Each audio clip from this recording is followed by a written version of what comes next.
Charles Miles Manson was an American criminal, cult leader, and musician who led the Manson family, which is a cult based in California, in the late 1960s and early 1970s. Some of these cult members went on to commit a series of at least 9 murders at 4 different locations in July and August of 1969. So what was Charles Manson's life and upbringing like? Well, his mother had him at roughly 16 years old and was in and out of trouble with the law herself. She even reportedly once traded Charles for a pitcher of beer. By age 9, Manson was already getting into trouble. He was sent to various institutions for delinquency such as juvenile halls, reformatories, and eventually prison. He was physically abused in some of these places and often ran away. As a teenager, he started stealing, committing burglaries, and boosting cars. This would snowball into a life spent mostly behind bars.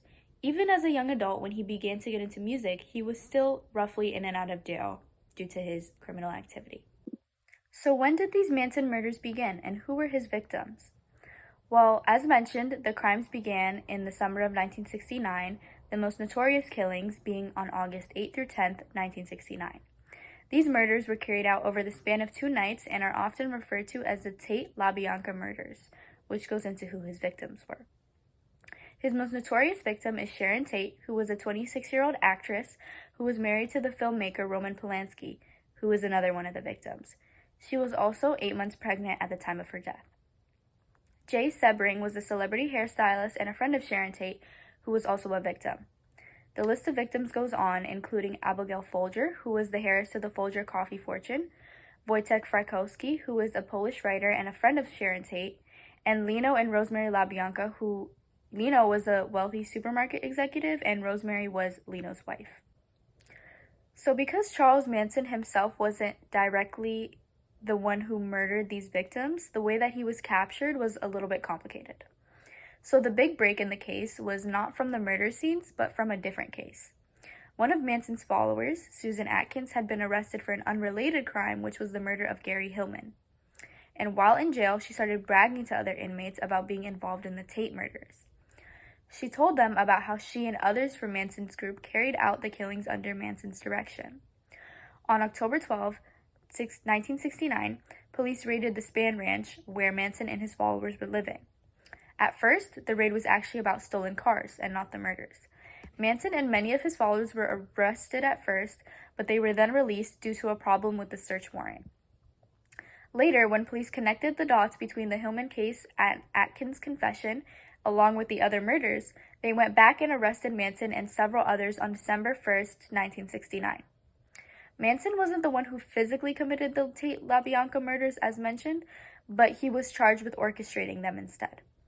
Prosecutors proved that he used his control over his followers to manipulate them into killing. In 1971, he was convicted of first-degree murder and conspiracy to commit murder. Charles Manson passed away on November 19, 2017 at the age of 83 of natural causes. He died in a hospital in Bakersfield, California, while serving a life sentence in prison.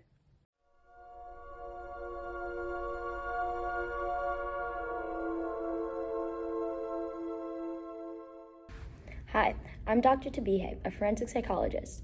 Today, I'm going to be looking at the early life of Charles Manson to understand what may have led him to become a violent cult leader. Manson was born around 1934 to a 16-year-old mother who drank a lot and got in trouble with the law. His dad left before he was born. When Charles was just 5 years old, his mother went to prison, and he was sent to live with his relatives. That was likely a turning point, the moment he began to feel completely alone and unwanted.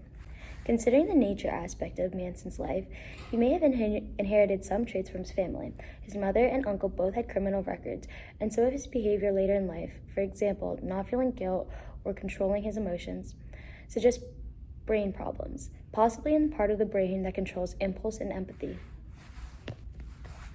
But most of this damage came from his environment. He was neglected, abused, and placed in juvenile homes where he was hurt rather than helped. These places taught him how to lie, control people, and use fear to survive. He started stealing at the ripe age of 9 and spent most of his youth locked up. He had no strong adult models, no real love or guidance, just rejection and instability. From my recent research, if I had to choose one moment that really shaped him, it would have to be when his mom had left. From then on, he stopped trusting people and started using them instead.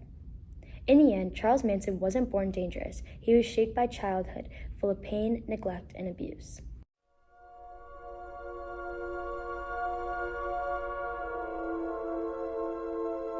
Pick up on me again. We ready here? Okay, ready. War. What did they think they were We are at war now. But what did they think they were doing for you? They wasn't doing anything for me. What did they think they were doing for you? Okay.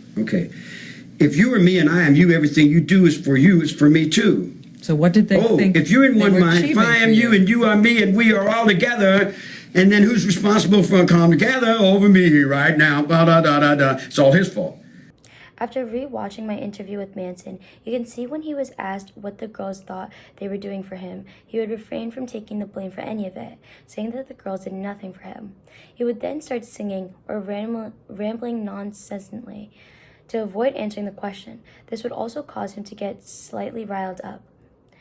His denial of responsibility is clearly shown in this clip.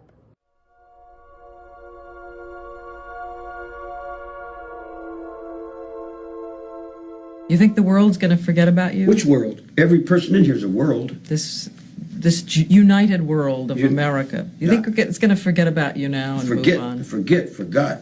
That's better. Ping, boom. We're trying to unify Germany now. In the second clip, when asked if the world was going to forget about him, Manson started making random noises and did not answer the question directly. After, he went on to changing the subject. This is likely because it is a sensitive topic for him, as he wants to be remembered. However, he may not want to admit it for himself.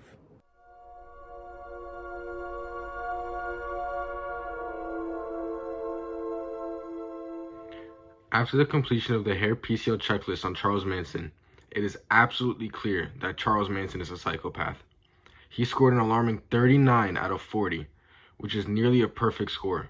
That is extremely high, especially when you take into consideration that scoring just a 30 would qualify you as a psychopath. There are multiple traits and reasons as to why he scored this high. We will be looking deeper into 3 of the traits that helped him achieve this high score. His first trait being pathological lying and deception, which he scored a 2 on. Manson lied about just about everything. His past, his beliefs, his identity. He created an entire false worldview, claiming he was a prophet and even a god at times. These lies weren't just harmless. They were tools to control and manipulate others into murder and other crimes. His second trait was his lack of remorse or guilt. Manson never once showed remorse for the Tate LaBianca murders. His second trait being lack of remorse or guilt, which he also scored a 2 out of 2 on. Manson never once showed remorse for the Tate LaBianca murders. Instead, he blamed others. He often laughed during interviews and insisted he did nothing wrong. The deaths of innocent people, which he caused, meant nothing to him. The third and final trait that we will be looking at is his callous and lack of empathy, which he also scored a 2 out of 2 on. He treated people... The third trait that we will be looking at is his callous and lack of empathy, which he scored. The third trait that we will be looking at is his callous and lack of empathy, which he scored a 2 out of 2 on. Manson treated people and his followers like puppets. His so-called family weren't loved. They were used. Manson pushed vulnerable young people to commit wild acts and crimes without ever even considering the pain it may cause them or the victims and their families' lives. I could go through almost every single category in the Hare PCL chart, due to the fact that Charles Manson scored nearly a 2 on every single category. The only trait he didn't fully meet was frequent marriages, and even there, he scored a 1 for his multiple manipulative romantic relationships. He leeched off others, he was impulsive, violent, and emotionally empty, and due to this, he received his high score.